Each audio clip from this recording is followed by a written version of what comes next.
What's good, man? Welcome to Cap Space. What's up? How's it going? It's going good. It's how you going? How you been doing? I've been doing good. Just Oh, taking that, it one day at a time, grinding. yeah, man. It's good to finally catch up with you. Where you at now? In Bulgaria, Okay, so just introduce yourself, and we can take it from there. Just introduce yourself. my name Marvin Smith. I'm from Richmond, Virginia. 25 years old. Um, Playing basketball over here professional in Bulgaria. I went to Henrico High School, went to UNCG, and grew up in Richmond all my life. And been playing basketball since I was about four or 5 years old. So Okay, so you're a pro. So I invited you on. And for everybody, just to be clear, I know this guy. I met Marvin when he was probably about 13-ish. I needed a big man in this league, the CYBL league here in Richmond, Virginia. And it was some young boys that lived in my cul-de-sac, and he used to walk to their house dribbling the basketball. So one day I looked out the door, I seen him dribbling the ball.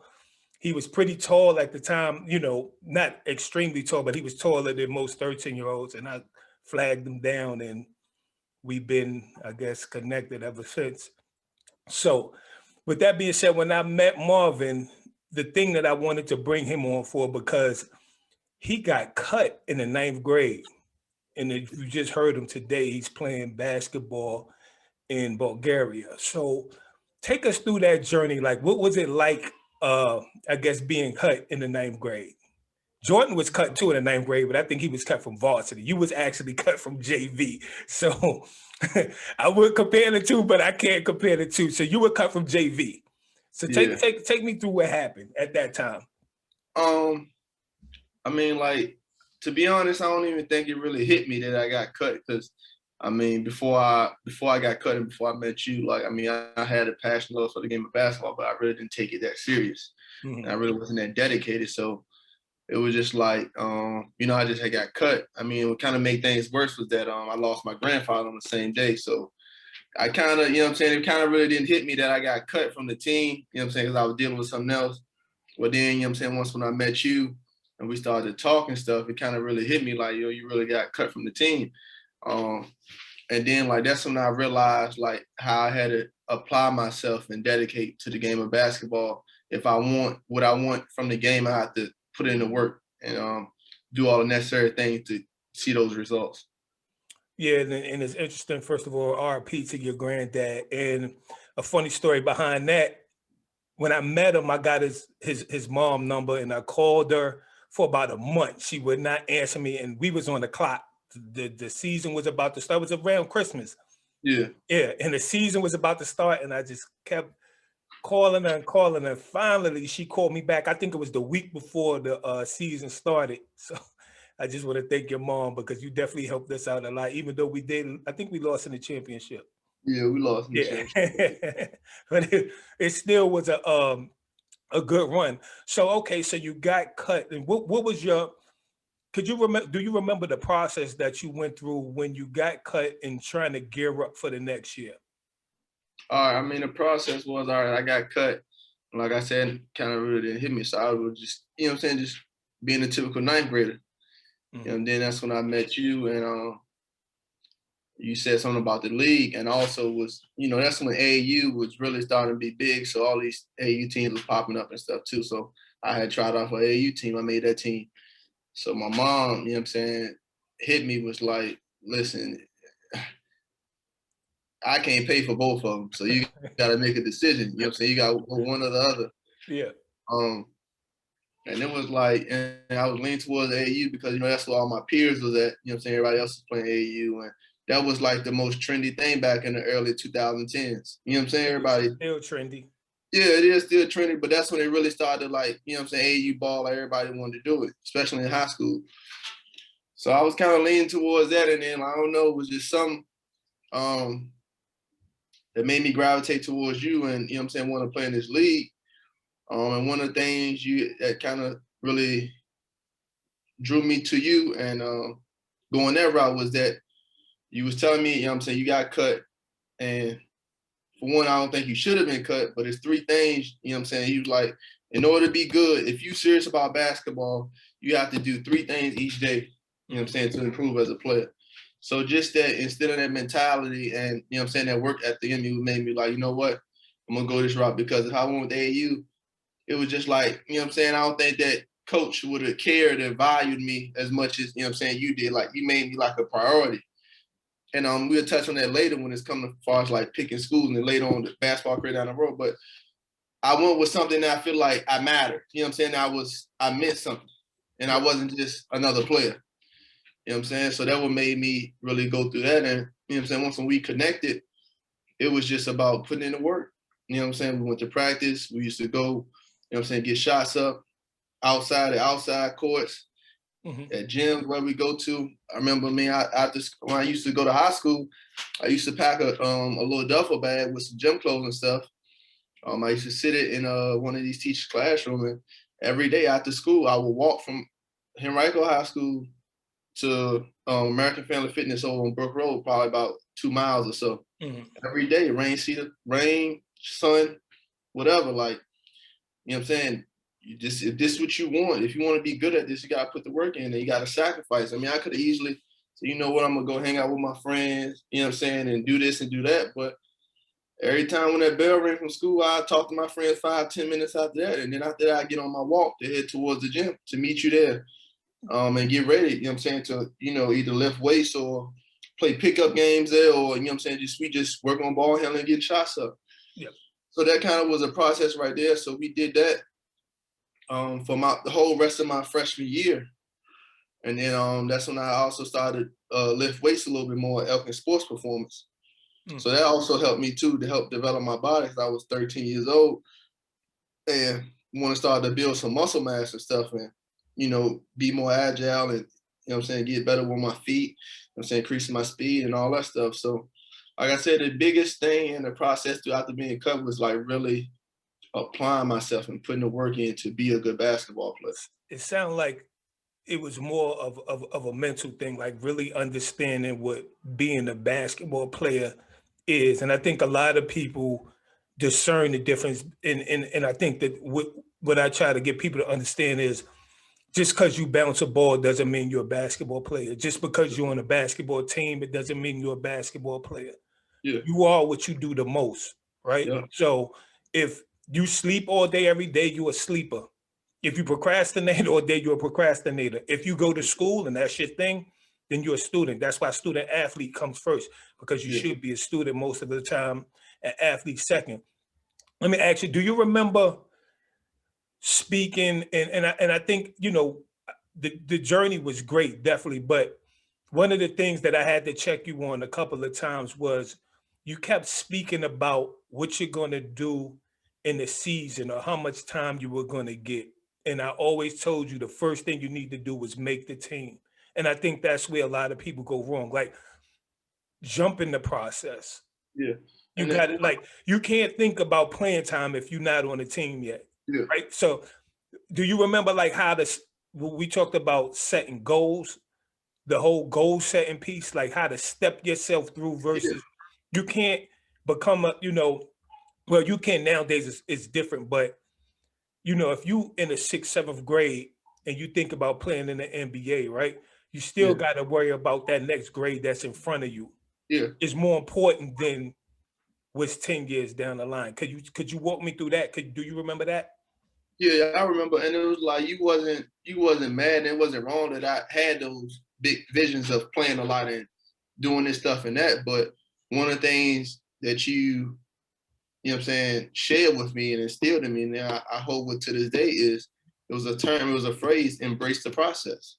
You know what I'm saying? And when you embrace the process, that's when you embrace each moment day by day. You take it one day at a time. So yeah, like, okay, I had big goals of, you know what I'm saying, playing this amount of time and doing this and doing that. But you said that's fine. You know what I'm saying? But you have to focus in on the day, this moment that you have right now. Then that's going to put you in a position to do what you want to do later on down the road. But you can't just set the goal right there and just think about that, and consume your time and energy all on that. No, you set your goals, you know what I'm saying, because it's something that you want to strive and work towards.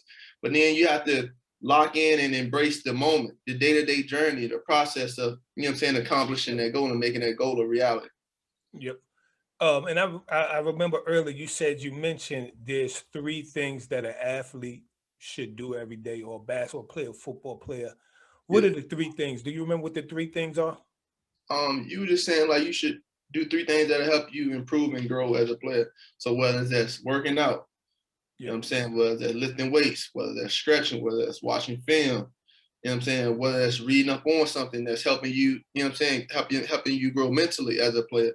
But it's some things along those lines should be three separate things, that you do every single day, that'll help you. Okay, I got one step better than I was yesterday. And then you just keep building on that, building on that, building on that. And then before you look up, you have a big wall. The wall of China wasn't built in one day. It was laid at one brick at a time. So that was the approach right there. And like the brick was doing three things as a basketball player. So okay, did I go get my shots up today? Did I do my push-ups? Or did I do my calf raises? Or did I do my sit-ups? Did I stretch? Did I watch some film? Or did I do something? If I didn't end the day by saying I did three separate things, then that was the day that I wasted to get better as a basketball player. And that's what you helped me realize, is that like that's being a basketball player. Like the passion and the love for the game was always there because I played the game since I was 4 or 5 years old. But like the mental aspect of growing and really understand, okay, what does it take to be good at this game? You know what I'm saying? Because the passion and love was there. So when you take the passion and love and you add the mentality and the focus, and the drive and the mental aspect of being a basketball player, that's when you start to see great results. Definitely. And I think one of the things that from coaching you, I think one of the things that I like, you definitely was dedicated. You as a listener. And I think a lot of times kids don't really listen. They hear you, but they really not listening. I would accredit that to you. And again, this this conversation is not about me. It's not about you, because I've been wild at the things that you've been able to achieve, and really, like, I could tell a kid 1,000 things, and Yeah. if they listen to one or two and really incorporate it, it'll probably help them along their journey. But I think one of the things too that I think that you need to give yourself more credit for is accountability. I want to talk attitude too, but Yeah. let's talk accountability. How do you hold yourself accountable, not only for the things you achieve, but for the things that you don't achieve? Because I think you really have it when it comes to accountability. Yeah. It's just like it's it's kind of hard to really put, pinpoint and put the exact words on it. Mhm. But like it's just a burning desire that you like, if you're really serious about something, like if this is what you really want, and if you really believe it, then like when you don't do something that's aligned with what you're trying to work towards, it's gonna eat up at you inside. You know what I'm saying? Mhm. And that's something that nobody can, instill in you or make you want to do. Like accountability is all on you. Like Mhm. you can sit right here and tell me like you need to work out, you need to do push-ups, you need to run, you need to go get shots up, and you ain't do it. You can get on me like, okay, you're not. But until I accept it, like, yo, this is what I want to do. You know what I'm saying? And I'm gonna do it. Then that's when that's when you'll grow, and that's when you begin to hold yourself accountable. And once when you do that, you don't want to let yourself down. You know what I'm saying? Like, cause you your biggest critic, you your biggest fan. You know what I'm saying? I'm gonna say I'm my biggest fan, I'm my biggest critic. So I hold myself to a high standard. So I hold myself accountable. If I don't do something, that I feel like it's helping me grow and get better as a person, like it really eats up at me, and it gets to me, and I Mhm. have a hard time like accepting that. You know what I'm saying? Because that's something that I can control. So that's what accountability piece comes into hand. I like that you said you could control. So let's talk. So you went, and again, it's awesome. You were cut ninth grade. Yeah. You fought through that. You went. You made the team. 10th J- grade, you played JV still in the 10th grade. I was I was supposed to get moved up at the end of the year to varsity, but It doesn't matter. You yeah, played JV, right? You did good in JV. You played, then you moved to varsity in 11th grade. So I'm gonna jump right to it where because we hit on accountability, and I remember you got drafted in the G League draft. yeah, You went out to Chicago. Yeah. You called me and was like, man, I think I'm getting cut. And I said, what do you mean you think you're getting cut? You said, I could just feel it. So you called me back the next day. You was like, yeah, they released me. I said, well, what you think happened? You said, my shots wasn't falling. Yeah. You didn't focus on anything else. You didn't say anything about the team. You didn't say, the coach ain't like me. Like the typical stuff you hear people say when Yeah. something don't go their way. You blame somebody else. You blame somebody else. I took, yeah. And to me, again, that's impressive because most people will not look in the mirror at themselves and tell the truth. They will not tell the truth. And I thought that was awesome. And I mean, like when we started off the whole interview, you was asking why I feel like I got cut. And the first thing I said was I didn't dedicate, I didn't apply myself. True. You know what I'm saying? True. I ain't blame the coach or anything. Like it was on me. And you hear that a lot. You hear people who will give you every excuse in the book versus being held accountable. And it's funny because I've been joining these Facebook groups. Yeah. And I just read the excuses that parents give their kids or these coaches give these kids when it comes to jumping teams and reclassing and all. And I'm saying to myself, you can't beat the system. Yeah, it might be 5% of the people who could get through with that, but at the end of the day, those same people going to be working for you. The focus should be more on the day and the process versus, oh, I'm trying to outclass somebody. I'm going to put a 19-year-old kid in a tournament with 16-year-olds, 17-year-olds. That, to me, finessing the system that way is going to come back to bite 90% of the people who do it. It's all accountability. Yeah, and when you do that, so okay, like I said, 9th grade, I acknowledged I didn't apply myself. What did I do after that? I applied myself. You know what I'm saying? We're going, you know what I'm saying, 10th grade supposed to move to varsity. I was the reason why I didn't get moved up. Held myself accountable. I learned from that. I grew for that. I got cut in Chicago. Held myself accountable. I said I didn't, you know what I'm saying, I wasn't hitting shots well enough. And since then, I've been applying myself. I've been working even harder. You know what I'm saying? So when you acknowledge, when you look yourself in the mirror and you take and accept accountability for how things have turned out, then you can, look at it like, now how can I move forward and not let this happen again? How can I grow from this? How can I take the next step? You know what I'm saying? As a player or as a person, just in general, like how can I take that next step? But if you sit right there and point the finger at everybody else, you'll never know what you need to work on because you're saying it's somebody else's fault. You know what I'm saying? So the circumstances can change and it may be somebody else, you may blame on somebody else or whatever, but you'll never look in the mirror and be like, hey, it's me. And you'll never fix that problem internally because you putting the problems on and you putting the blame on somebody else, and that's external. And the holding self accountable, it's all internal. Yep. So and again, I touched on reclassing. So coming out of high school, again, what you think was some of your great accomplishments in high school?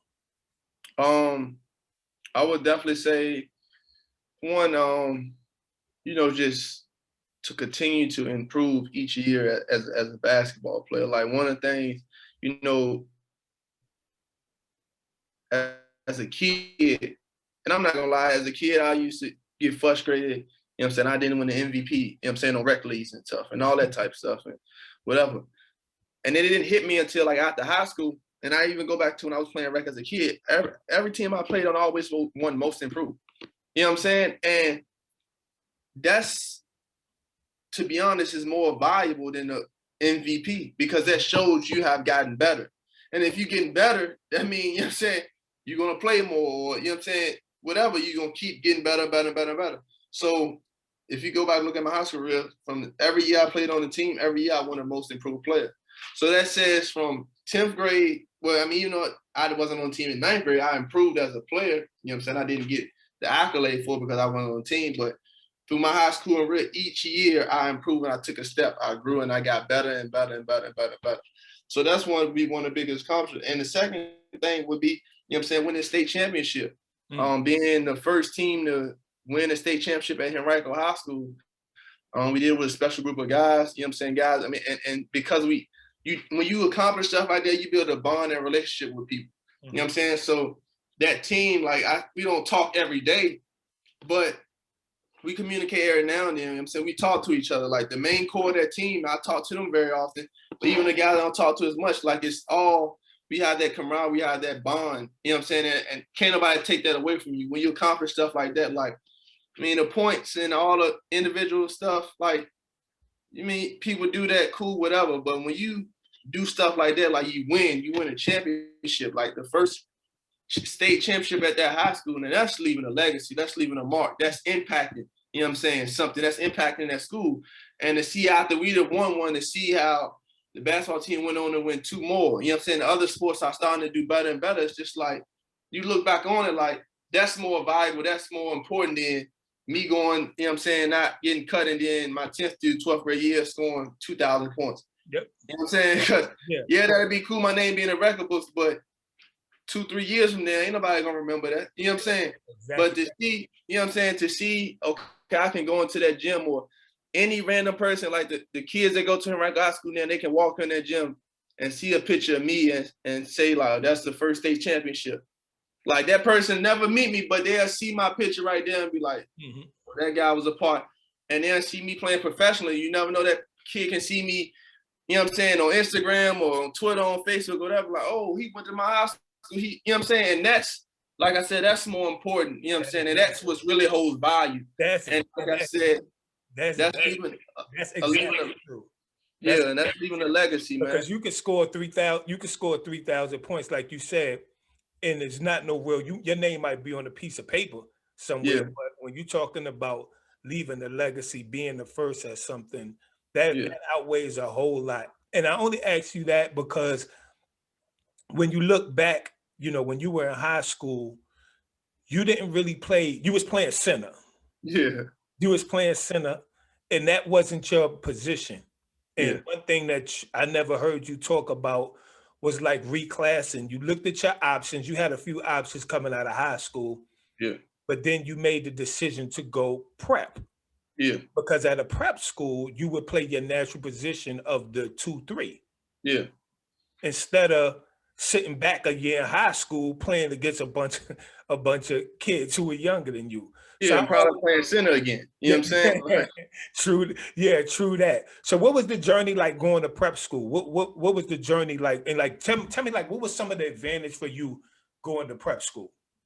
Well, first and foremost, like one advantage I had, I know that over some of my peers that went there, was that like I was already a qualifier, which means like I had the GPA requirements and my SAT scores matched up together. So that was one of the good things. Like I said, I had a couple other options like JUCO and all that other stuff, but you know what I'm saying, I didn't want to, in my head, you know what I'm saying, I told myself I'm a Division I player coming out of high school. They were saying, you know, Division III, Division II at the most, you know what I'm saying? But I believed and I took accountability, like I'm a Division I player, you know what I'm saying? So I wanted to go show and prove that. So just going there, like I said, I went to Fort Union Military Academy, which, you know what I'm saying, is a great school, prestigious, and it's one of the most strictest prep schools there is. So, you know what I'm saying, one advantage I had was knowing what was my purpose and reason for going there. You know what I'm saying? Like I didn't just go just to go. Like, I'm gonna go to prep school and hope, like, no, I had a plan, I had a mission, I had a goal, like this is what I'm coming here for, to grow, to improve as a player, to, you know what I'm saying, transition and play my natural position, to show that I and prove that I can play a natural position and ultimately earn a Division I scholarship. You know what I'm saying? So that was one of my visions, just having, you know what I'm saying, my purpose clear on what was my reason of going to prep school. And like I said, that was my whole thought process I went through. I talked to a few different schools. And I just wanted to go with like somewhere that would really challenge me. You know what I'm saying? Like I didn't want to go to, like I talked to a couple prep schools, went there. I know in some prep schools, they don't really go to class. It's just all basketball. Like I really want to be challenged. And I wanted to hold myself accountable in making that decision. So like I said, choosing Fort Union, like, you know, that was the strictest one. They didn't promise me anything. They didn't guarantee. They didn't sit right and say, oh, you come here, I promise you, I'm guarantee you and get you a divisional scholarship. What we can do is like, we're going to help put you in a position to earn one. You know what I'm saying? And hearing something like that, like that's all if I get the opportunity, I'm going to put in the work and I'm going to apply myself to earn whatever it is that I want or deserve. You know what I'm saying? So that was one of my thought process throughout there. And like I said, the biggest advantage was just having a clear purpose and understanding and meaning of why I'm going to this prep school. Okay. So again, back to and I'm asking about the benefits from let's say a basketball standpoint, like Yeah, versus being like if you was in high school versus being in prep school, like the difference in the way you're able to train or yeah.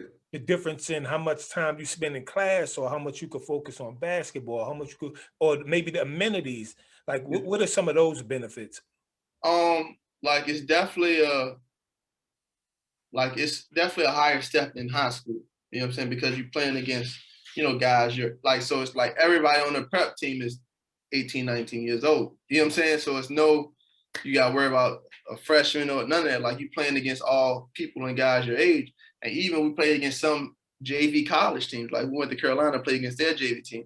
So you getting exposure and you playing against guys that's like at the same level or higher than you. You know what I'm saying? So that's one of the biggest advantages. And then, like, another thing is the whole training. You know what I'm saying? High school, like, weight training, most high school, when I was there, like, we had a weightlifting program, but it wasn't as, you know what I'm saying, how I want to Strenuous. say this. Yeah, strenuous and strict and vigorous as the one that it was at Fort Union. Like, at 3 days a week, it was guaranteed we was going down to the weight room and lift together as a team. In high school, you know what I'm saying, it counts on your own or a couple Saturdays throughout the year. You know what I'm saying? We as a team will lift, but in prep school, like 3 days a week, we're going in there lifting, and you know what I'm saying, either before or after practice. I'm saying you practicing, and like the intensity and stuff during practice is a lot different. You know what I'm saying? And we're really getting out there and training pretty hard. Yeah, but I would Yeah, think at a prep school when you have everybody, most of the people there probably trying to get a better offer or better scholarship. So it's like really not a no fluff. yeah, yeah, Everybody there, you compete. It's kind of like going to college early and learning how to compete for that time, where you yeah, don't have coaches probably praising you like in high school. you know, Everybody, the yeah, star player or the star player is probably going to get a little better beneficial treatment. yeah, I know a lot of coaches say, no, I'm yeah. fair, but come on, let's Yeah, let's be. yeah. Prep school, everything you have to fight and earn for everything, because it's like, yeah, y'all on the team, and you know what I'm saying. Me and those guys on the team, like, we had a good relationship, but like, we all fighting for something. You know what I'm saying? Mhm. So like, it's kind of like we on the team, but we also, like, you know what I'm saying, competing against each other too as Yeah, well. You know what I'm saying? So it's like kind of a dog eats dog world. Like, you know what I'm saying? Who are you gonna survive? You know what I'm saying? Like, that's one of the things. And like I said, the other thing would be different in high school, just like back to the whole accountability thing. Like, you don't have nobody, you know what I'm saying, monitor you and holding your hand and telling you when to do this, telling you to do that. Outside of practice and weights, like, it's on your own. Like, are you gonna get your schoolwork done? Are you gonna create enough time for you to, you know what I'm saying, get some extra work in? Are you gonna, you know what I'm saying, find ways to improve and grow as a player? You know what I'm saying? Like, it's not as relaxed and laid back as it is in high school. And like I said, you have to take some accountability to help grow. And that's gonna help you prepare for college, because even when you get to college, that's when, you know what I'm saying, you even have more free time and you gotta hold yourself even more accountable. You know what I'm saying? In college, like, nobody's gonna tell you to go to class, nobody's tell you to do your work, nobody's gonna tell you to manage your time wisely so that you can, you know what I'm saying, have time for school and basketball. So like, that's the advantage of prep school over high school, is that it's really preparing you and gearing you up and right. to what to expect when you get to college. Yeah, and again, I have a lot of conversations with people about the whole reclass. I have no problem with some people reclassing, but I think when you start reclassing kids, talking about in elementary, when you thinking that far ahead, it doesn't benefit the kid at all. Because first of all, you're a student first. If Yeah, you're not going to reclass your kid because of their education, then why would you reclass them for sports? yeah, Right? And like you said, a lot of kids that go to prep school to get prepared, maybe they don't have the test scores and things like that. But I just think that the system needs to find a way to rid that whole, trying to beat the system. It doesn't like I'm a proponent of if I'm in private school, if I'm in public school and I go to a private school where they have their own curriculum and they say, look, you should be at this, your reading right now is at really an eighth grade level. So we're Yeah. not going to put you in the ninth grade because you won't be able to sustain. I'm all for that because now you're talking education. But when you sitting in a high school and you say, well, I'm a reclass because I need to get bigger, stronger, faster, that's things that you should have thought about earlier and Yeah. not your senior year. Or if you're a parent, you shouldn't be thinking in the eighth grade because if you got 4 years to prepare, 4 years don't prepare you. Come on, Yeah. you got the runway. Take Yeah. advantage of the runway. You get Yeah. what I mean? So I think that's the part where it becomes tricky Yeah. because now you got a lot of times you got 19-year-olds playing with 17 and 16-year-olds, which is a big difference. I like Yeah. the prep proponent. Go Yeah. out there with guys your age. Go out there where you're really going to have to challenge yourself. And you're, like you said, it's strenuous. So it should help you to go further. Yeah. So you mentioned college and you coming out of, let's explain when you were coming out of, I was about to say Wake Forest. I was about to say VMI. When you was coming out of Fork Union, Yeah. um, how were coaches able to see you? Were like explain what happens like if you're at a prep school, do they bring coaches in?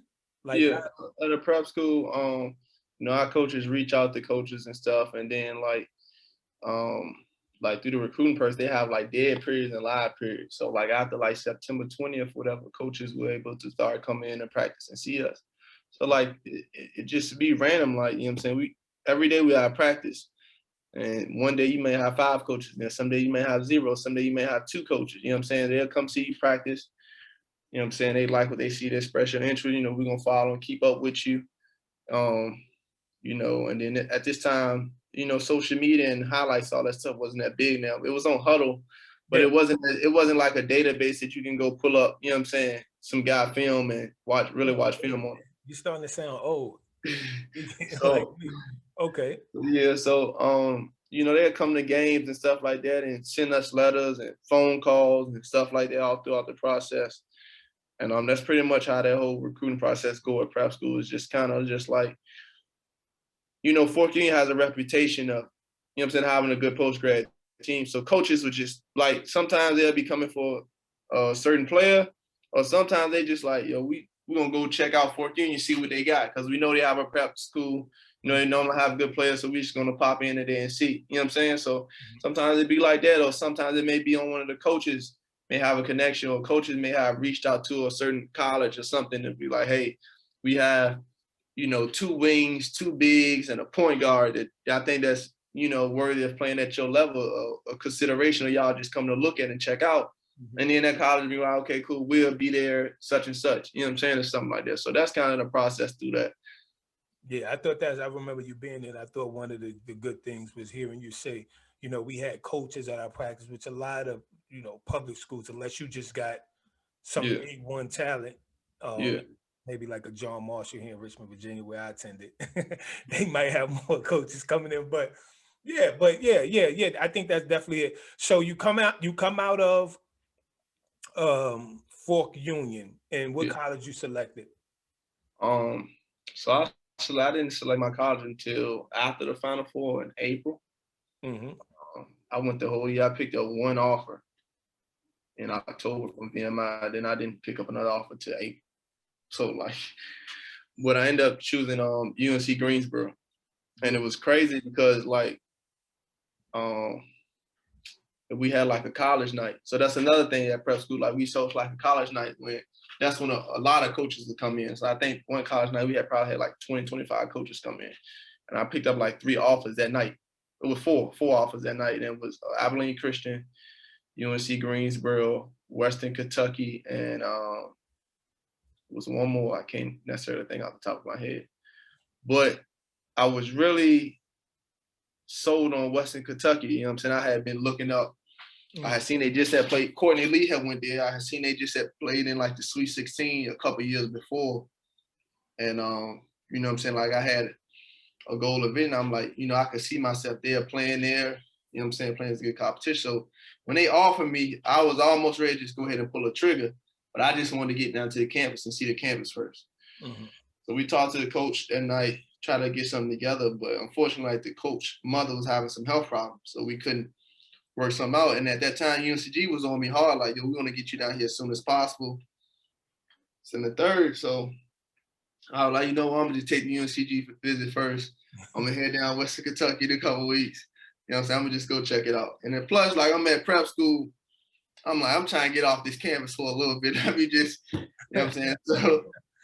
So I go on a visit to UNCG and the visit was just like, it was great. You know what I'm saying? For meeting everybody around. And I remember my sister was telling me like, I actually text my sister. She didn't ask me. I text her. I'm like, I'm gonna commit to this school. Like this is where I'm going.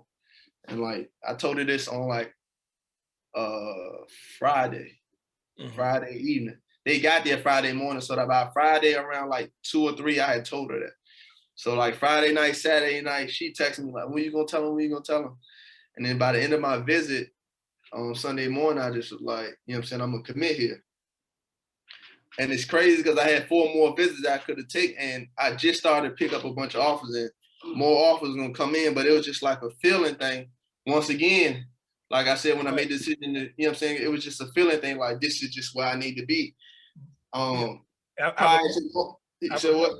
remember that, but I remember another conversation too that we had. It was a couple of other bigger schools that you started to entertain. Yeah. And I kind of was like, man, them the type schools where somebody hot from their town get hot, they bringing them in and they go and play. So make sure you picking. Yeah, right. Where you think you're going to play. And no disrespect, when you talk about people from North Carolina, the first 2 schools they thinking about going to. North Carolina. Yeah. Yep. So that was like, it was just like kind of a feeling thing. And like I had, like you said, more schools was, you know what I'm saying, showing interest. I remember like off the top of my head, Tulane has started to show interest. And obviously that's a bigger school than UNCG. Was like, and I ain't gonna lie, I mean, that was cool. I mean, as a kid, and you look at your like those big school, that stuff, it is. And I'm not gonna sit right here and act like, oh, that stuff ain't never really crossed my mind. I didn't entertain it. I'm like, no, like knowing that you get interest or looked at. Like I remember Michigan had came in, and I had played well that practice. You know what I'm saying? I heard Coach accent. I heard the head coach Jim Bay. I don't know how to pronounce his name, but Beeline asking my coach, who is that? You know what I'm saying? Then that's Michigan. Like, so yeah, I mean, I entertain that stuff, but I just, like I said, I had 4 more visits to take, but I didn't even like think about that when I made my decision. I'm just like, yo, this is just where I need to be. And like I said, prior to me attending UNCG, they weren't good before I got there. So it's not like I was going there because like, oh, this is a nice team, or, you know what I'm saying? It wasn't like they had no crazy apparel endorsement with a, you know what I'm saying? So I won't go in there for the year.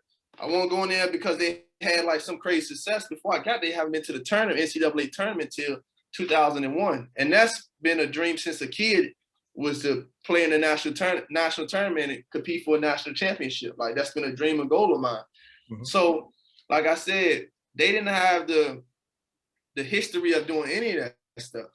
But it was just like a feel thing. It's just like, hey, like, this is where I need to be, and like I'm gonna make it. I'm gonna put in the work to make it happen here. Like I like the challenge of, and like I said, when I chose the Fourth Union route, I didn't want to just go somewhere where something was gonna be handed to me. It was gonna be easy or nothing like that. I chose it. You know what I'm saying? Go to a school. I think they only won like 5 or 6 games before I got there.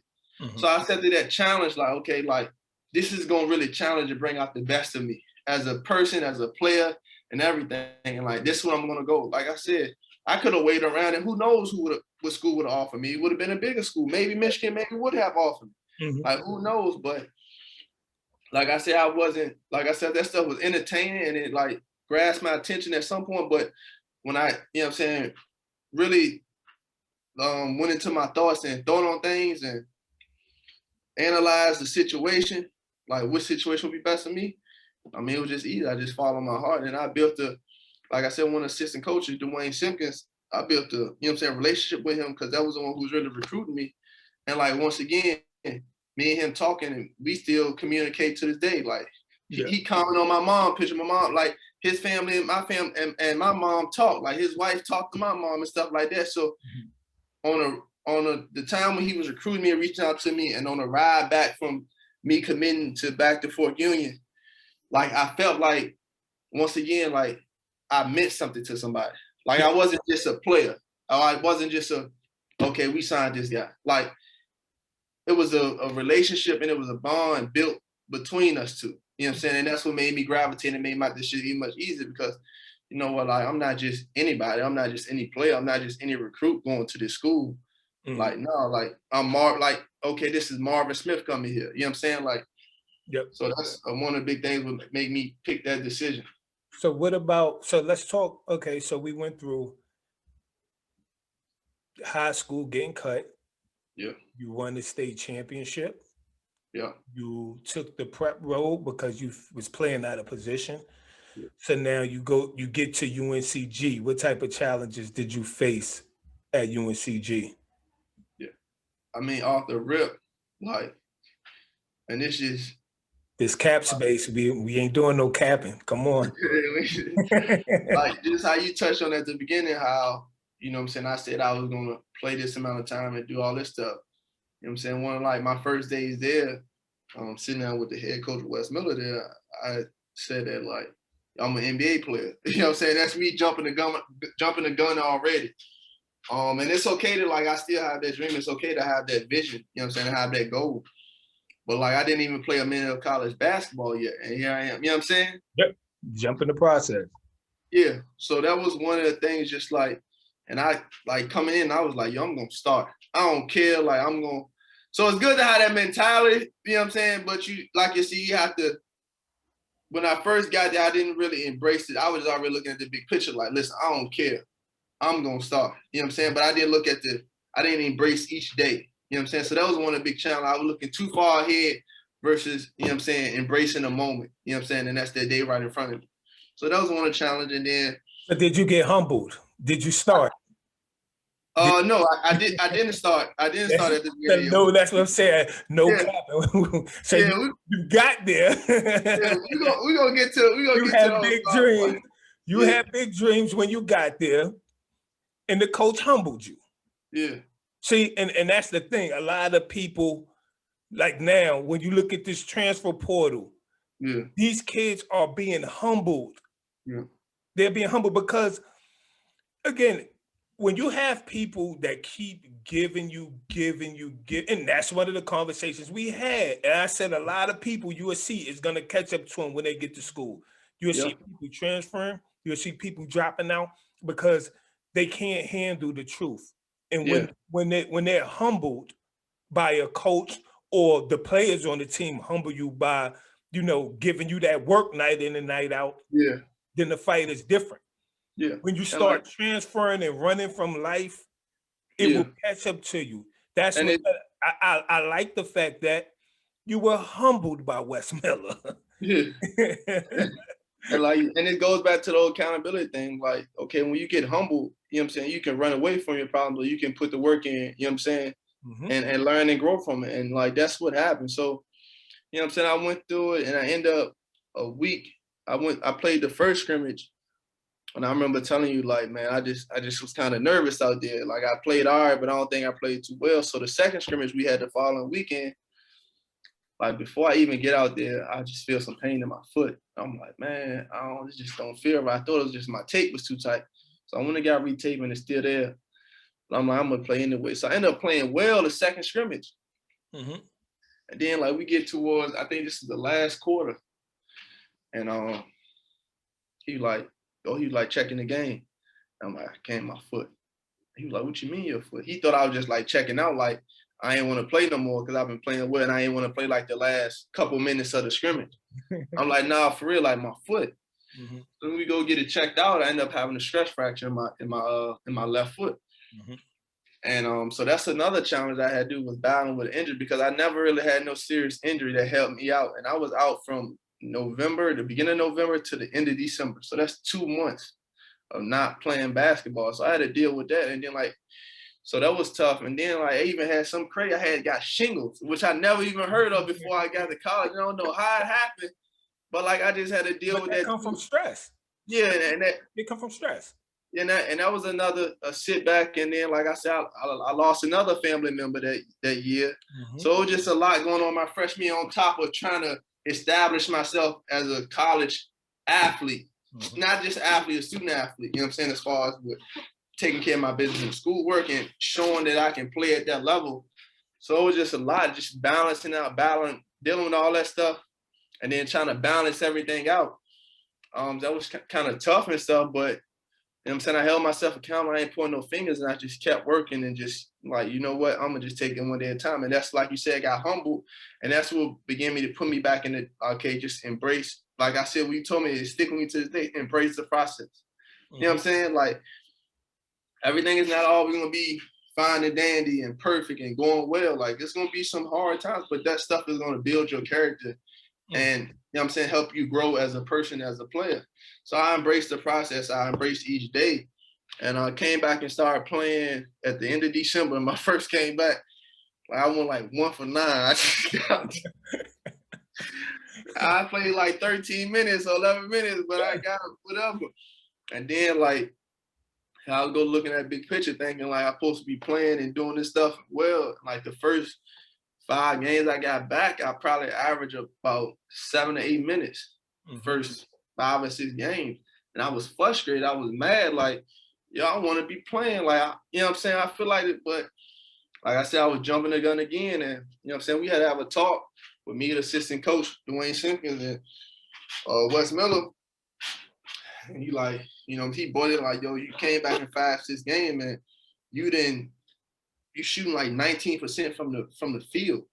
Mm-hmm. You know what I'm saying? Like 11 from 3. Like, why you know what I'm saying? You're not showing me why you should be out there on the floor. And like I said, like, I was pissed. I was mad. You know what I'm saying? Hearing that, and okay, but you know what I'm saying? What I didn't, you say, you know what? I'm going to leave. You know what I'm saying? I'm done. Yeah. I kept working. I kept grinding. And then here we go.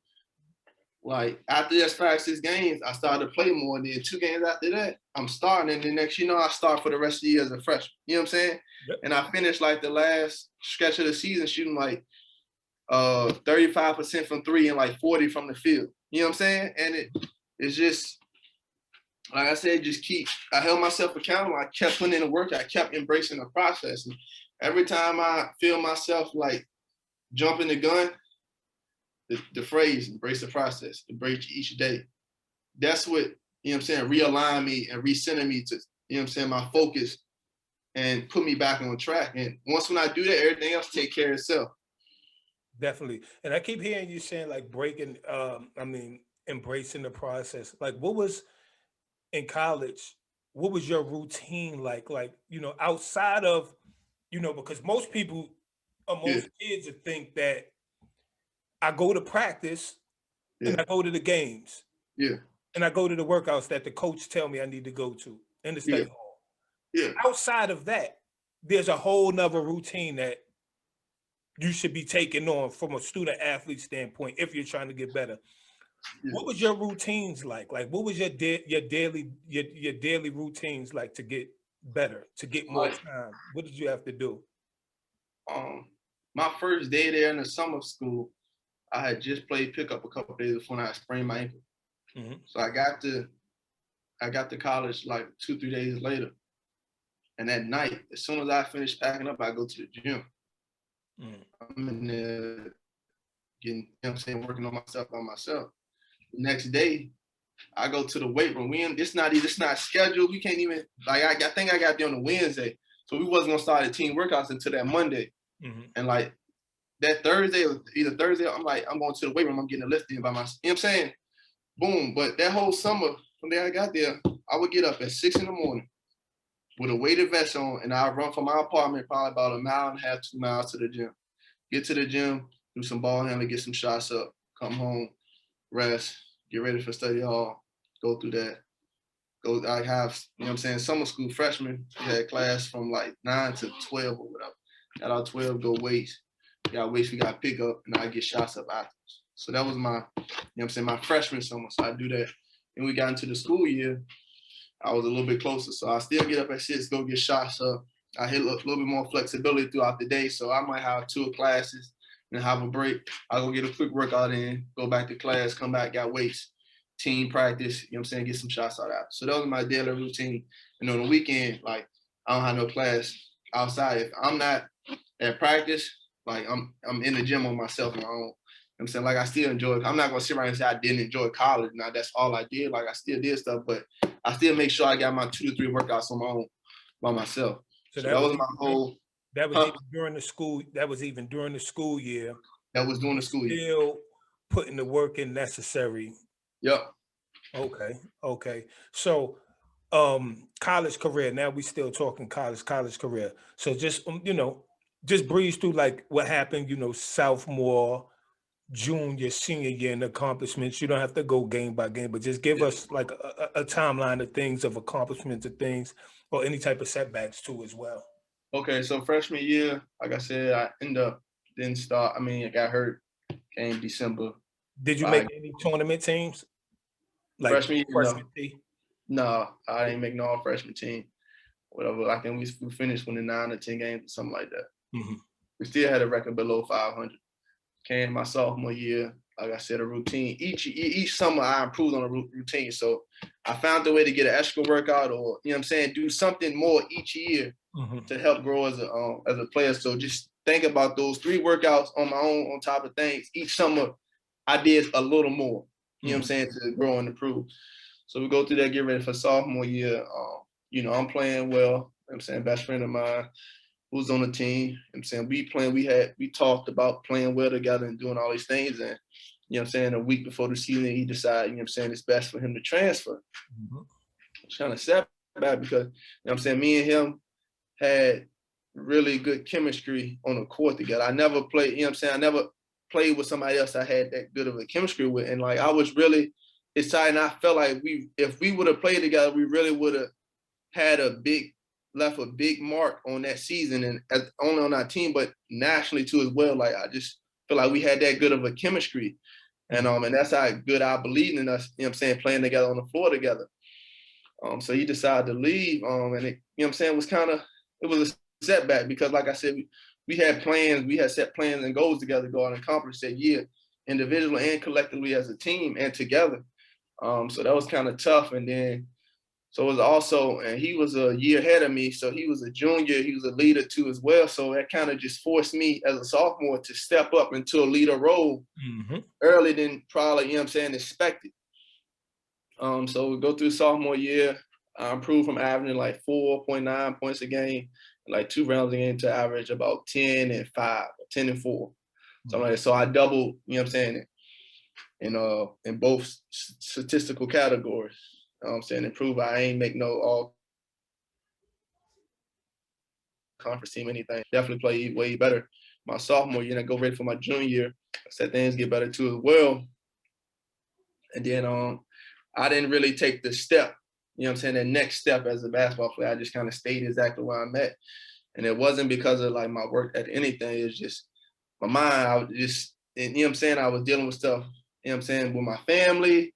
You know what I'm saying? Got a girlfriend now. You know what I'm saying? My all over the place. We're going to keep it real. We're going to keep it real on here. I'm going to give it all. Once the ladies come into play. Yeah, so, you know what I'm saying? I'm not going to lie. I lost a little focus a little bit. Like I said, I just was a little stagnant that year. I didn't really take that next step. And that was your junior year? That was my junior year, but we still played well. You know what I'm saying? I still played well, but I didn't take the step I feel like I need to take. Like I said, we end up winning the regular season. My junior year, we ended up winning the regular season conference. And we lost in the conference, you know what I'm saying, championship. We ended up playing the NIT. That was the first time that team. I take that back. My sophomore year, we played in the postseason tournament too as well, the CBI. First time that the university had played in the postseason tournament in a while. So we come back the next year playing the NIT. We ended up playing against Syracuse, and we ended up losing that game at Syracuse. So, like, after that, going to my senior year, okay, now the pressure is on me. You know what I'm saying? Like, this is my team. I get the lead. I get the, you know what I'm saying, put my, you know what I'm saying, imprint and my blueprint on this team and see what I can do with it. Yep. So, that was a big step for me, was leading a group of men. You know what I'm saying? That's something that, you know what I'm saying, most people don't get to experience. And it's very, very challenging to be able to say, like, I led a group of men. And it's not an easy task to do. So going preparing for my senior year, I just had to adjust and learn it. Like, yo, everything that all my stuff goes on the back burner. You know what I'm saying? Mm-hmm. What's important now is this team. How can I have this guy? You know what I'm saying? How can I bring out the best in this guy? How can I bring out the best in this guy? How can I, you know what I'm saying, give this guy confidence? Because, yo, we're going to need you right here at this point. You know what I'm saying? We're going to need you to do this. Or how can I help this guy and keep him mentally locked in? Like, okay, maybe he's not playing well, but he's still, you know what I'm saying, engaged and still a part of the team. Mm-hmm. And he's not letting his frustration carry over to the team and, you know what I'm saying, divide the team. So I had to, like, completely put all my stuff on the back burner and put everybody on that team first. And how can I, you know what I'm saying, put these guys in the best position possible. Mm-hmm. And you know, thankfully, you know what I'm saying, I was successful with that. You know what I'm saying? We end up winning the regular season again. And we also won a conference tournament, which means we were playing the NCAA tournament. Go back to when I say I first got, before I went to college, one of my goals was to compete for a national championship. Nice. So, you know what I'm saying, going back, that was a big goal, but I embraced the moment, embraced the process. Mm-hmm. And you look up, I'm doing what I, you know what I'm saying, set out to do. But, you know what I'm saying, like I said, we put up, you know what I'm saying, we ended up going there, we played against Gonzaga. And that was the first time the university I've been to the NCAA tournament since 2001.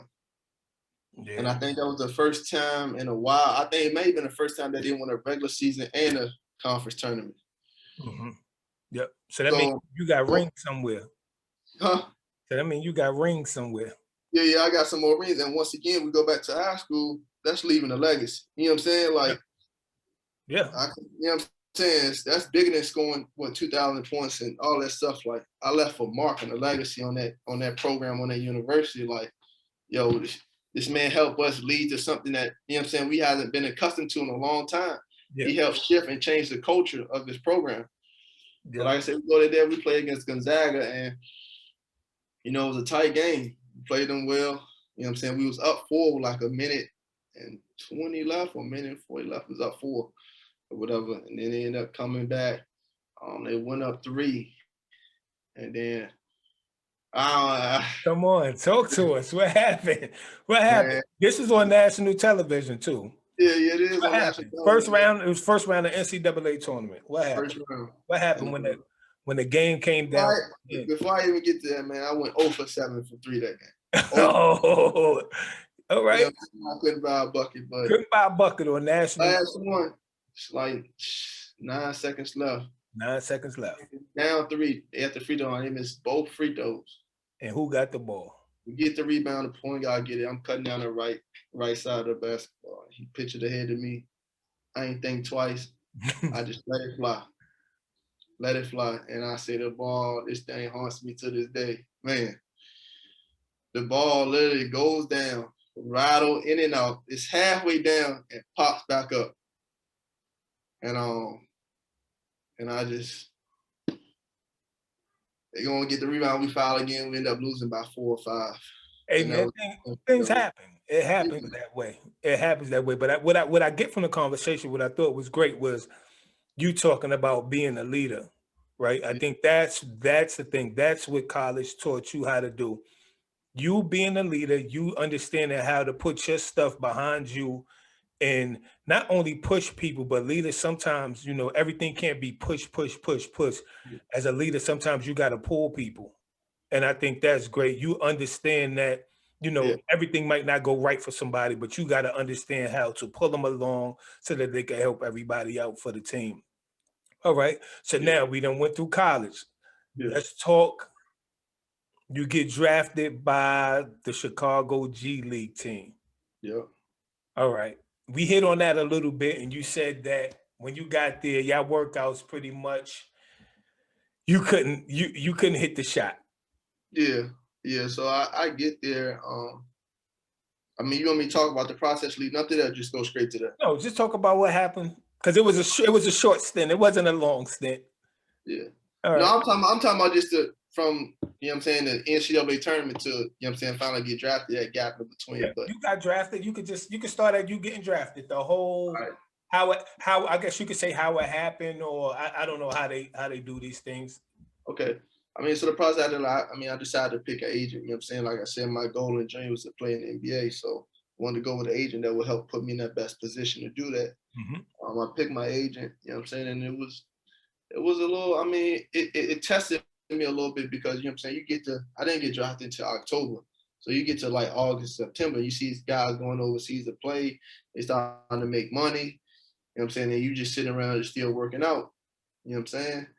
Well, once again, like embrace the process, everything that comes with it. You know what I'm saying? We get to October and, you know what I'm saying, I end up getting drafted and like, obviously want the NBA draft, but just that feeling of getting drafted, having your Somebody name wants called, you, and just regardless. Yes. family, yeah, Yes. Yeah, I seeing mean, my family reaction, man. most college players will never get to experience that. That I don't, Yeah. regardless of if you made it to the NBA ever, just to hear your name called, I think that's a great thing.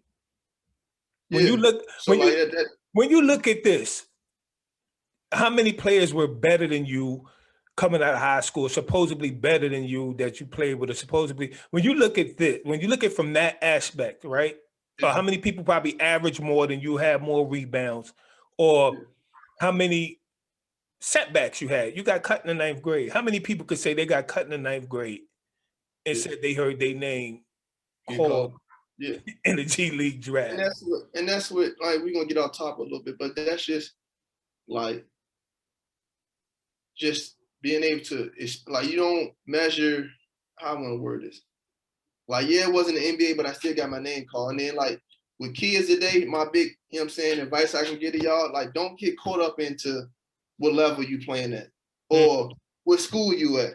You know what I'm saying? Or whatever. Don't get caught up in that. If you get to experience that feeling, like if a Division III school wants you and you get to go down there, you get to change that program, you know what I'm saying, history and culture and tradition. Yo, that's, you know what I'm saying. Like once again, that's what's dope and what's yeah, cool is that's worth having more than an anything. impact like that. You know what I'm saying? Hmm. And then like, okay, you go to it's been guys that go from the division. Ben Wallace went to Virginia Union, a Division II school, Hmm.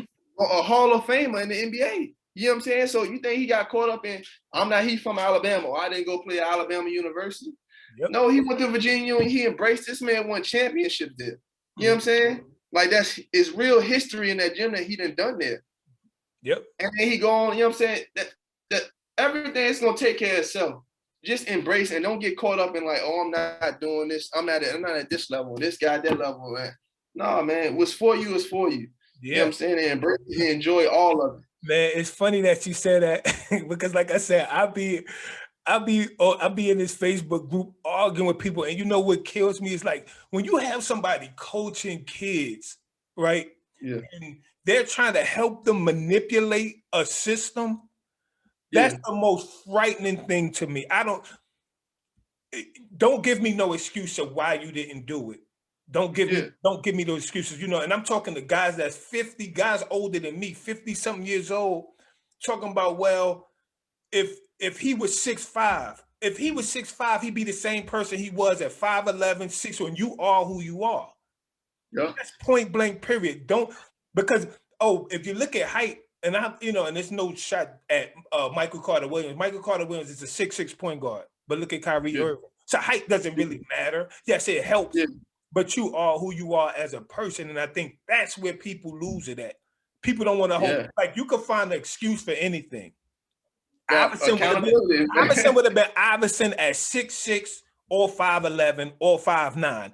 He would have been Allen Yeah, Iverson. The only difference would have been was probably how high he could jump over the basket. yeah, Everything else he dominated, he would be dominant. yeah, That would be the big difference. You are who you are. So I thought that was very interesting that you say that, because you see people who will sit around and make all type of excuses of why something didn't happen or why somebody need another year. That's yeah, why they should reclass. No, they are who they are. And if they didn't get it yeah, till they was in the 12th grade, I don't think a lot of coaches probably would want them anyway. Because yeah. it's like, where your focus been at? And that goes for the, like I said, advice to young players and parents too, as well, man. Like that stuff is gonna take care of itself, man. Because when you start to make excuses and look at all other stuff that's out of your control, you lose focus on what you can't control, and it takes away from the energy that you can apply to your current situation to help you achieve what you want to achieve. You know what I'm saying? If you look at it like, oh, I'm playing that division, you think if Ben Wallace would have been like, I'm playing a Division II Virginia Union, man, I want to play at Alabama University. He didn't do that. He embraced his opportunity. You know what I'm saying? He made the best of it. And look at him. He gone from Virginia Union, didn't get drafted or anything, to go on and make, you know what I'm saying, not only make the NBA, but win a championship in the NBA. A 3-time defensive player in the, you know what I'm saying, of the year, and be a Hall of Famer. This all coming from a guy who went to a Division II school. And I never beat him. I played at Virginia State. I played at Virginia State when he was at Virginia Union, and I ended up with a donut against Union. And then went undrafted. So don't put no excuses of, you know what I'm saying, limit yourself on what you're capable of, you can't do. You know what I'm saying? When you look at it, dang, if I was this much higher, I was this much faster, or if I was over here in this situation now, yo, you already, like you said, you already lost the battle right there, man. You know what I'm saying? You gotta maximize your opportunity and what's in front of you. And once when you do that, I promise you, everything else will align and work out in itself. And I'm a walking testament of that right there, man. So that's my biggest advice would be to parents, you know what I'm saying, and kids that's coming up, is just like, yo, just embrace each opportunity you have in front of you. You know what I'm saying? Everything else is gonna work itself out. Don't get caught up in you know what I'm saying, in social media and all this other crazy stuff. You know what I'm saying? And social media is even more prevalent now than it was back when I was coming up. But like, don't get caught up in all that stuff, man. He going to play that school. Don't worry about that stuff. Focus on the things you can control. And what you can control is, how can I embrace each day and each moment I have at this opportunity that I'm in right now? You know what I'm saying? And that's going to help put you in position to do the things that, you know what I'm saying, you envision and dream yourself of doing. Yep. And I think one of the things you said, you know, if was a wish, we all be genies. We all get to do what we want to do, but that's not life. And if you look at the landscape of, you know, basketball, when you look at guys like Duncan Robinson, who went to a D3 school, shot his way out of there and went to Michigan. That's what I'm saying. If your kid is that good, if they that focused, they can make it happen from anywhere. The league is not so pigeonholed through one tunnel anymore. It's not that type of league anymore. So many guards that I seen that were great guards, man, like my man Lawrence Moulton, awesome. Randolph Childress. These guys were great college players and didn't make the league, right? They didn't make the league. And it's nothing you can say. You can say, oh, well, Jordan dominated the league. It could be anything, but I don't think these guys sit around ifing and wishing. You take full advantage of the opportunity you have, no matter the level. Is a guy now, I think he got like some type of award he was from a D3 school in a Senior Bowl in football. Who would have thought? Who would have thought? And that's what happens. If you can play, you can play. I mean, you talking about something that just happened. Like, look at Tom Brady. Like, this guy is the greatest. I don't care what you say. It's not. You can't take it. He is the greatest quarterback, arguably football player that ever played this game. This guy got drafted in the 6th round out of Michigan. Like, if you see his combine profile, like, yo, I guarantee you 100%. Nobody thought he'd make it. Thought that he was going to do. He doing probably only him. You know what I'm saying? He had a vision. He had, you know what I'm saying? He believed. And the reason he doing because he believed in himself. He embraced each opportunity. You know what I'm saying? And he you know what? I'm grateful that the Patriots picked me. You know what I'm saying? And I'm gonna show them every reason why I'm appreciative and how grateful I am for this opportunity they give me. And look what he's going on and did with his career.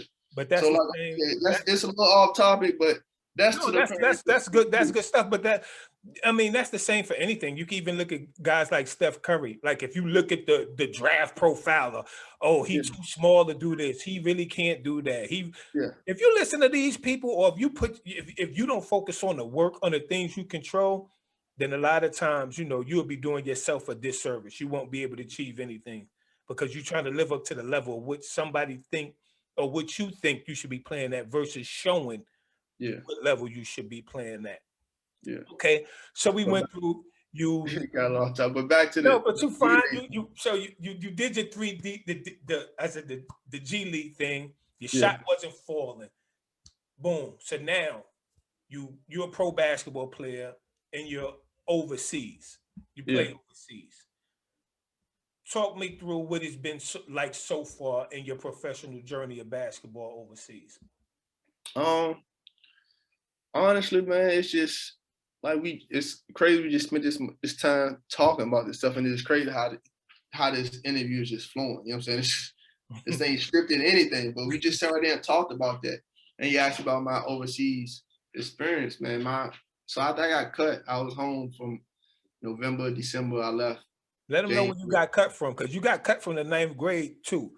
We Yeah. talk about you getting cut from the ninth grade, or we Oh talk no, we talking about we got cut from the G League, so we ain't really touch on that because we got our topic. So I was in Chicago. I was in Chicago I'm for a just making couple. sure. I was in Chicago for a couple of weeks. Went through training camp. Like Mhm. I said, they set me down like, yo, you know what I'm saying? We like your approach, we like your attitude. You know what I'm saying? We like you a lot, but you know what I'm saying? You just haven't shown us that you can, you know what I'm saying, knock down shots. You know what I'm saying? In game like situations. So you know what I'm saying? We have to move forward and go in a different direction. And like initially, like I was, you know what I'm saying, upset and pissed because I was like, man, like I put a lot of work in and time in on shooting the basketball. You know what I'm saying? And like if that's the only thing that they cut me for, like I said, dang, I was right there. But it was also encouraging too as well to say, like, you know what I'm saying? Like he could have, if I wouldn't have made it to the last day of training camp if I wasn't good enough, or you know what I'm saying, they didn't see something in me. You get what I'm saying? So to know that Mm-hmm. so to know that the only reason they cut me was because, you know what I'm saying, me not shooting the ball well over a stretch of a 2-week period, it was discouraging and encouraging. It was more so encouraging though, because it's like, yo, that's like, you know what I'm saying? If you a good shooter, you just gotta believe that. So probably I want to say 70% of me missing the shots that I missed while I was there was mentally. You know what I'm saying? Because I was more so on like, yo, I'm walking on eggshells while I'm playing. You know what I'm saying? I'm thinking too much. Like I'm trying to impress the coach. I'm not, you know what I'm saying, not necessarily just going out there and being me and playing with confidence. You know what I'm saying? Because I put the work in. Yeah. So what is there to go out there to think about? Just go out there and be yourself and play. You know what I'm saying? They drafted you for a reason. They see something in you for a reason.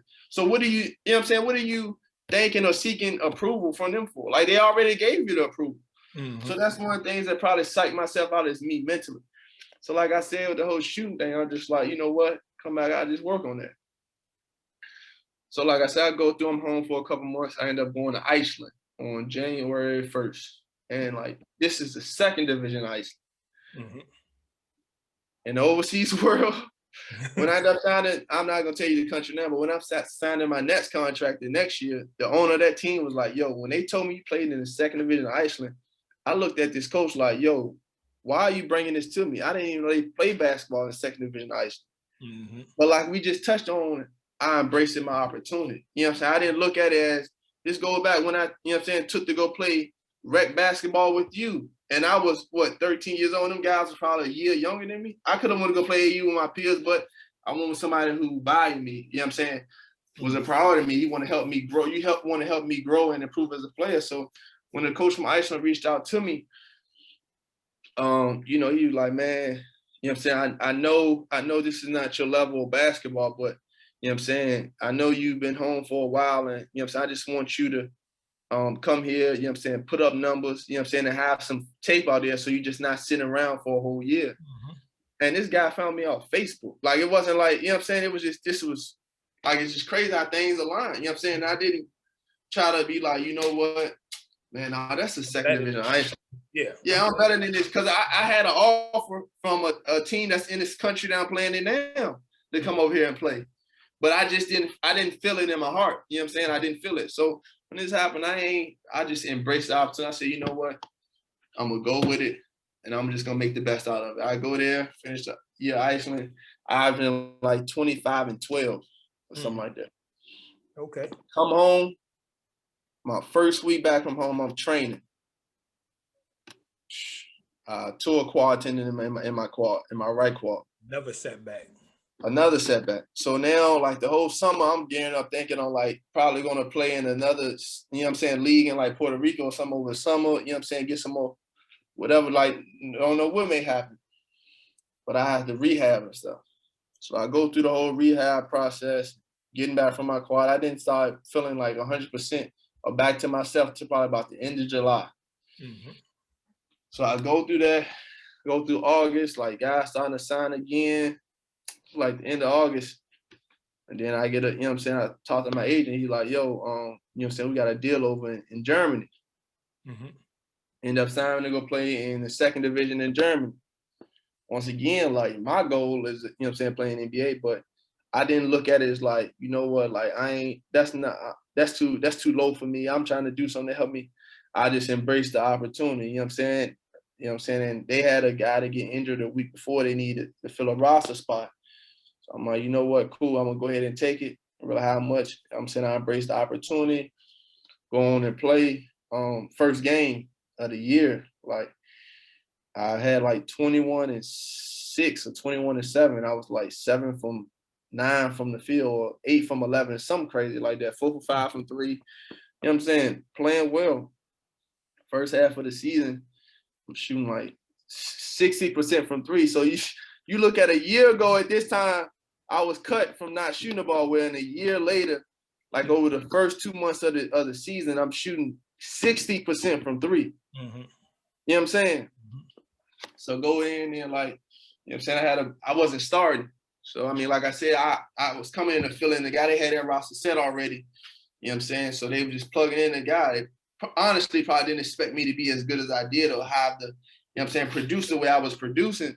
So I wasn't starting. So I also had a battle with like not getting the playing time that I felt like I deserved, or not as much playing. Like, so it'd be some games I played 25 minutes. Some games I played 4 minutes. It was one game I played 1 minute. Mm-hmm. You know what I'm saying? It's like this crazy. That's for a guy that's like second on the team and scoring, like how his minutes is fluctuating like that. Mm-hmm. So that's something else I had to battle and deal with. It's just like the flow. I'm like, yo, just, you know what I'm saying, it's out of your control. What can you control? Just coming up every day, waking up. And my routine never changes. Even last year in Germany, during the year, I was getting up at 6 a.m. I had a key to the gym. That's one of the biggest things. Like, wherever I go, I need to have access to the gym. You know what I'm saying? When I want to, like, I need it. You know what I'm saying? That's something that I need. That's a part. Like, I'm like, and I told him at Germany, I'm like, yo, I need a key to the gym. I don't care. Y'all can take. I won't even get paid much. Mm-hmm. I'm gonna keep it real. I was getting paid $1,000, like $1,200, I think no, 1,100 in Germany or something crazy. I'm like, yo, y'all can take the money out of my check, but I need to have access to. You know what I'm saying? That's the type of sacrificing. You know what I'm saying? That's how serious about wanting to just embrace the money and grow and get better each day, taking it day by day. So like, you know, I'm still, you know what, I'm not, my playing time fluctuating. I'm still waking up every morning, going to the gym, getting shots up. We go to weights. So I go shoot in the morning, come back at noon. I'm doing all ball handle. I spend about an hour. I shoot 100 free throws, and after that, all ball handle. Go to practice. After practice, I'm getting up 100 extra threes up after. You know what I'm saying? Every single day, don't miss a beat. This is what I do. This is what I do. This is what I do. So we go on. Then we had a coaching change at the beginning of the year. So this 2020. Yeah, this is 2020. Mm-hmm. New coaching change. Our assistant coach become the coach. I end up starting. You know, first couple of games. You know what I'm saying? I started to play well, producing more. And then like this is like the third or fourth game into his coaching, our assistant coaching thing. His job is on the line. You know what I'm saying? Management is telling him. And I go out and have the biggest, you know what I'm saying, game of that year. I finished with 27-10. Pretty much, you know what I'm saying, saved this guy's job and stuff. So yeah. Go on, we keep playing, you know what I'm saying? We keep teeter-tottering as a team. We just not necessarily just gelling and clicking. Like we have the talent, but we're just not putting it all together. So then, you know, this was when COVID hit. So this was in mid-March. Season gets shut down. They send us back home. So come home, battling with COVID, and it's like, you know what I'm saying, the overseas market is just like, don't nobody know. You know what I'm saying? Because for one, they don't even know if it's a season because of this virus that's going on. Mm-hmm. Teams' budgets is being cut. So everything is just like up in the air. It's so much uncertainty and stuff. But I just embrace each day. You know what I'm saying? Control I control. know what I'm saying? Luckily, you know what I'm saying, I have built a relationship with the guy that owned Elkin Sports Performance, Jason Elkin. I was able to come in there and lift, you know what I'm saying, and shoot on my own. Staying with my aunt, she has a little patio on the back. And every day, middle of summer, no matter what's the weather like, I'm out there just doing an hour straight ball handling, working on my stuff. You know what I'm saying? I know another guy, Ricardo Marsh, who, you know what I'm saying, had a private gym. Allowed me to come and train with him over the summer. So when I'm home, like, I'm just still like finding, like, not making an excuse. I'm holding myself accountable. Like, yo, if you want to do the things that you set out to do, you are in control of it. What are you going to do? You know what I'm saying? So I found ways to continue to just work and improve on my game, work and improve on my game, work and improve my game. So I go through the whole summer training and stuff. Able to get back out to Carolina, train with my weightlifting coach, who I trained with when I tore my quad tendon, Jason Booya. He helped, you know what I'm saying, strengthen my leg back up, get back out there, get to train with him. I end up meeting another guy who's good with like functional movement, named Montel Fleming. You know what I'm saying? I'm just finding ways just to help grow as a player. You know what I'm saying? Like, not just like a part of being a basketball player. People look at LeBron like, how's he doing what he's doing at the age that he's doing? Yeah, he gets in the gym and work on his stuff, but you know what I'm saying? I'm meeting with the guy I would lift weights with, like, yo, what's the right things I can put in my body, the right protein, you know what I'm saying, the right pre-workouts, you know what I'm saying, the supplements that I can help, you know what I'm saying, that's legal, you know what I'm saying, I ain't doing nothing illegal, but the legal thing, you feel me, like, that's a part of being a basketball player, you know what I'm saying, it's taking all these things in consideration, talking to him. Like I said, the guy Montel Fleming, like, he's not a strength coach, but he works on a functional movement of the body and helping the body, aligning the body and making the body move smoothly and functionally with no pain and stuff. Connected with him, worked on him, went out to Atlanta, met a guy named Tim Gant, a basketball trainer, you know what I'm saying, working with him. I'm saying, he's sending me clips on, you know what I'm saying, yo, watch this film. You know what I'm saying, how you can apply this again. Watch me, just sending me little stuff. And then my guy I've been training with since college, Tom Tankiewicz, you know what I'm saying, was able to get back in there and work with him and just, when I went out there, I went back out to Carolina at the end of August, from August to September before I left. And one of the biggest things, he said, we're going to grow as a shooter. Like, you're a good shooter. Like, we already know that you didn't put the work in, but we're going to grow as a player right now. We're not going to get frustrated. We missed 5 in a row. We're going to treat we miss 5 in a row the same way we make 10 in a row. You know what I'm saying? We're just going to come in and just embrace each workout and just work and grow it. And we did that. And that was real big for me mentally, because I was alleviating all the pressure. I wasn't thinking I was working. I was just going out there and playing. Then just naturally, like, my workouts was better. I was shooting the ball way better than I was before. You know what I'm saying? And I credit him a lot of just helping me grow mentally, you know what I mean, in that area. And then we get here like mid-September. I end up signing a deal to come over here in Bulgaria. Once again, like, it's just going with my gut feeling. You know what I'm saying? Like I said, my goal was to play in the NBA. At the beginning of the summer, I said, you know what? I'm going all in for. You know what I'm saying? Like, I'm making a push. This is what it is. But COVID hits. You know what I'm saying? The NBA regular season is still going on in August. Like, they're not even thinking about the whole next year. It's in a question, even if they're going to have a season for the 2021 year.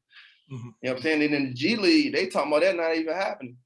So, like, here I'm in August, September, like, there's no plan. My agent, like, yo, listen, I didn't talk to some guys in the personnel, and the best thing for you to do is to go overseas, put up some numbers. You know what I'm saying? Continue to, you know what I'm saying, improve and grow and improve yourself. And then, you know what I'm saying, by that time, this virus thing would be cleared up and there'd be a better plan and, you know what I'm saying, in place for us to, you know what I'm saying, move forward with that. So, you know what, like I said, I was a little discouraged. Like, I'm not going to sit right here and say, like, everything was just fine. I was just like, oh, yeah, cool. I'm good with that. No, I was a little frustrated because, like I said, I set my mind on something and then it's like, it's kind of a setback. But I didn't complain. I was just like, you know what, I'm going to make the best out of this opportunity. I'm going to go over here and do it. And you look at it, like, the NBA season kicked back off in December. And they didn't bring many new guys. You know what I'm saying? They had their roster set that they had from the bubble. They added a couple new players, but, you know what I'm saying, that was already pretty much concrete. It wasn't no mini camps or trying to get in no training camps. They didn't have time for that because of the virus and stuff. And the G League just kicked off in February. So if I would have sat right there and made excuses and didn't, you know what I'm saying, get discouraged because it didn't go exactly how I wanted to, then I would have been at home still to February, and it ain't even no guarantee that I would have been on the G League roster because only 14 out of 20 teams went there. Yep. So if I would have sat right there and got caught up in that stuff and be like, man, that's messed up, man. I'm blaming it on this virus. No, I made the best of my opportunity. I'm gonna go and maximize that. And here I am over here playing in Bulgaria right now, and second in the league in scoring, averaging 20 points a game, and I'm first in rebound, averaging 10.8 rebounds a game. Oh, this man first in rebounds. Yeah, and this coming from the guard position, the wing position. What? You know what I'm saying? Okay. And it's just like this, just embracing it. And I'm not even gonna lie. The first half of the season, I was averaging 13 and like 6. I didn't start the season off well. You know what I'm saying? And end up getting injured the last week of December, was out 2 weeks with a hamstring strain. Yep. And then since coming back from the injury, but I didn't get discouraged. I didn't blame nobody because I wasn't playing well. I just kept working. I didn't let the injury, another setback, because I grew from it in college. You know what I'm saying? It was out of my control. So what can I do? Okay, I can rehab. I can rest. I can, you know what I'm saying, put the proper things in my body. I can do everything I can in my control to help me recover and heal to the best of my ability, and get ready to come back and play when the season stops. So I come back and I had the urge and itch of rushing it back a week early. I'm like, that's not smart. You know what I'm saying? Because I go out there and re-injure myself. Then I'm out for a month or 2 months. Now that 1 or 2 weeks then turned in 1 or 2 months. So I was being patient. You know what I'm saying? I let myself fully recover and heal. And since then, man, like since I came back from the injury, I know for a fact I'm averaging well over 20 plus points a game and well over 12 rebounds. And that have brought my average up from 13 and 7 in a month to 20 and 11. I was shooting 17, like 18% from 3 at the beginning of December, mid-December. And here we are, I'm shooting 34%. You know what I'm saying? Like my percentage, everything has jumped up and improved. And like, that's just me. Like your focus improved. Yeah. And that's just, like you said, just embracing the process, man, taking it one day at a time, and maximizing this opportunity I have and making the best out of it, not getting caught up in, you know what I'm saying, I had intentions of wanting to make a push for the league, and that's not happening. So now, you know what I'm saying? No, I'm not. It's funny, these people who like want to try to beat the system and reclass and stuff. What happens when it's pro time and there's no more reclassing? what you do then? Yeah. How do you figure out how to fight through? Right? Yep. That's the thing. You can't reclass now. Yeah. So, but you have built up your routine. You have, understand commitment, understand accountability factor. And I think that's the key. I think the fight continues. And I think that's the thing I admire the most. The fight continues regardless of wherever you land at in basketball. I think but you forgot to mention the big accomplishment. Don't you have a master's degree? Yeah. That's enough. Oh, education. This brother has a master's degree. This mentality and mindset is just not something that like I take with sports, and it's not something that somebody can apply to sports. This can just be applied in just life in general. You know what I'm saying? Just holding yourself accountable and to a high standard all across the board. Like you say, you touched on my master. I got my undergraduate degree in 3.5 years. So at the end of my junior year, matter of fact, I say 3.5 years because I got to college in the summer. So I had a summer school session, but really we're gonna say 3.5 years. So by the end of my junior year, I was done with my undergraduate, my bachelor's degree, completed. And then we're gonna get in this because this journey is touching too, and it can inspire and touch people too. So I graduate. I'm saying I'm getting my master's. Funny thing is, the coaching staff thought I was gonna like transfer and leave because all these grad transfers and all this stuff. But I'm like, man, listen, I'm not thinking about this. I'm getting this master's, getting this education. You know what I'm saying? For this is one of my goals. You know what I'm saying? And one of my dreams, and this is for my family too as well. Like, I'm not worried about no grad transfer. I have a plan, and this is strictly, you know what I'm saying, for my education. So I get my undergraduate degree in business administration with a concentration in information technology. It was originally MSIT, you know what I'm saying, information technology, but I changed it in order to get my degree in 3 years, but I still had the concentration in information technology. So I go through the summer, you know what I'm saying, applying for grad school. I had to take the what is it called? GMAT, LMAT, or something like GMAT. Yeah, that thing. I done forgot about it because that's how much I hated it. But I had to take the GMAT and I wasn't necessarily I did well on it, so I got denied out of grad school. They did not accept me. So I'm like, here this is. UNCG, the school you bounced the basketball for did not accept you. Did Yeah, I not hear accept me. that. Did not accept me for grad school. Yeah, yeah.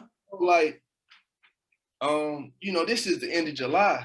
You know what I'm saying? So technically, like, I'm not enrolled in a school right now because I have no classes set. School starts in August in 2.5 weeks, and we about to go on a trip to Spain and be gone for 2 weeks. And as soon as we get back, school starts. So this is a week before we about to leave.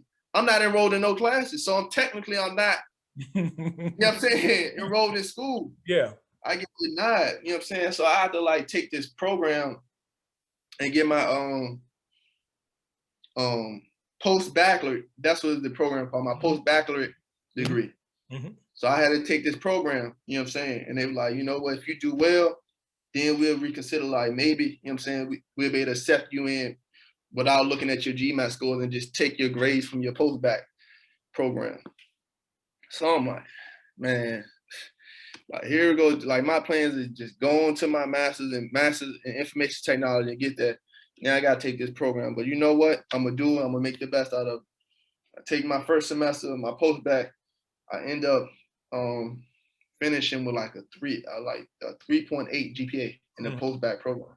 So I completed the program. So I'm like this. I'm home for Christmas. My family going to cruise. It's just me. I'm with my grandma. I'm at her house, laying on the floor, and I checked my email, and they said like you have been admitted into the master's program here at UNCG. Mm-hmm. So I get admitted to my second semester of my senior year. Go on, I'm still doing well.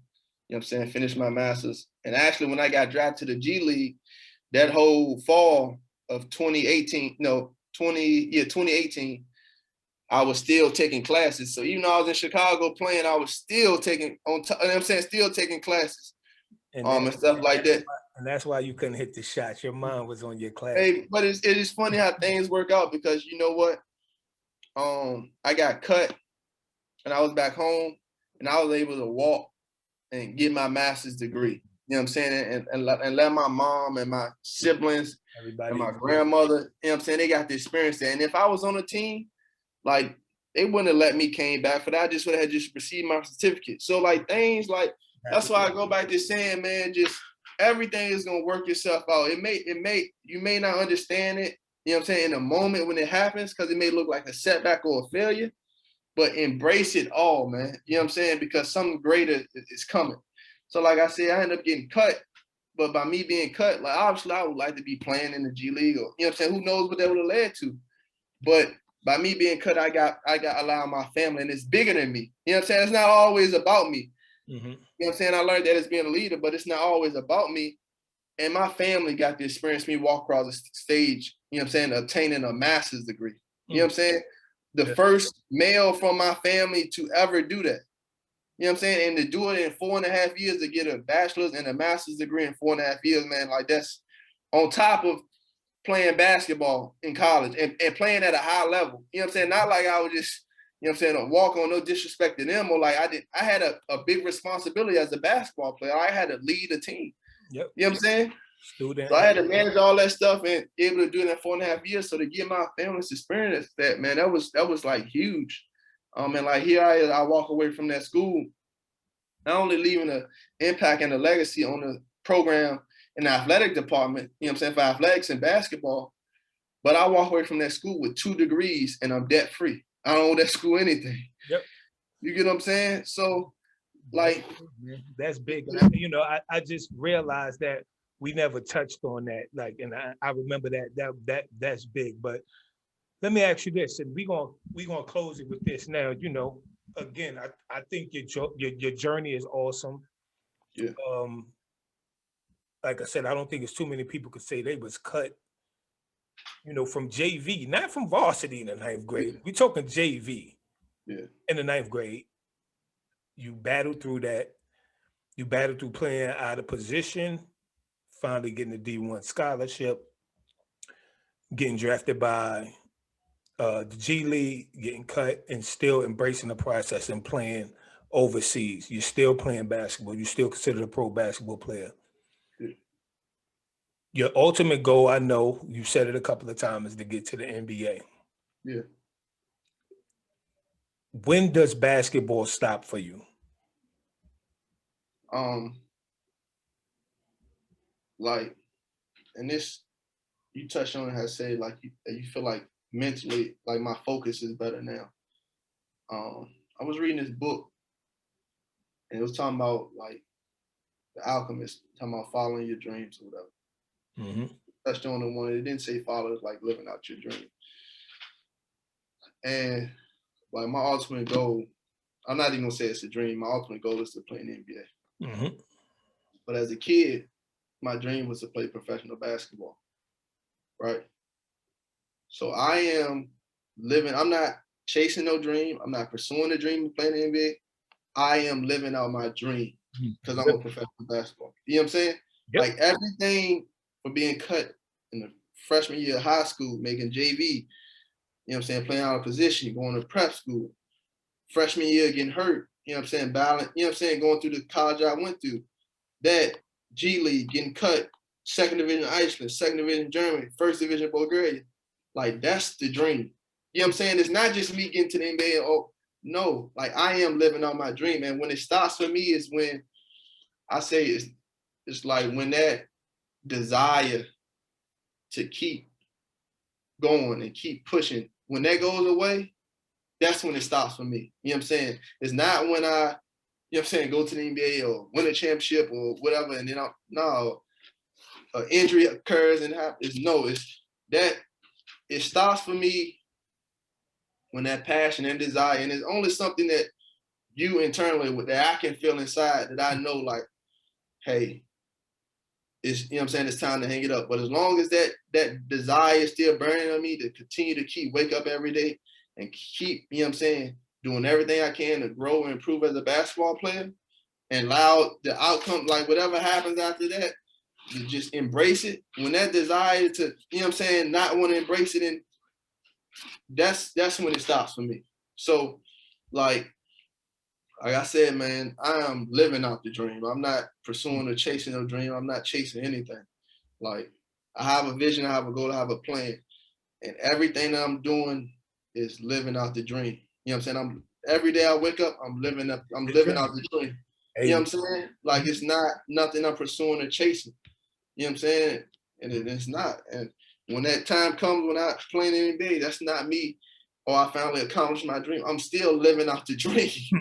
You know what I'm saying? It's all Like, a dream. I got you. It all makes sense, man. It all makes sense, man. Well, again, you know, of course, I'm proud of you. You know, yeah. I met you at 13. You know, it's like you like my adopted son. Some people say you my son. It is what it is. You know, keep doing your thing. You know, as long as you like what you're doing or you love what you're doing, that's all that matters. Whether you make it to the NBA or not, you lived a great life. You know, what you done with your time and understand and being able to implement life principles into sports and outside of sports. Yeah. Man, you all right with me, man. So thanks for the interview. I Get your appreciate numbers it. as you get your numbers over there, and you know, I'll talk to you soon. All right. All right, thanks.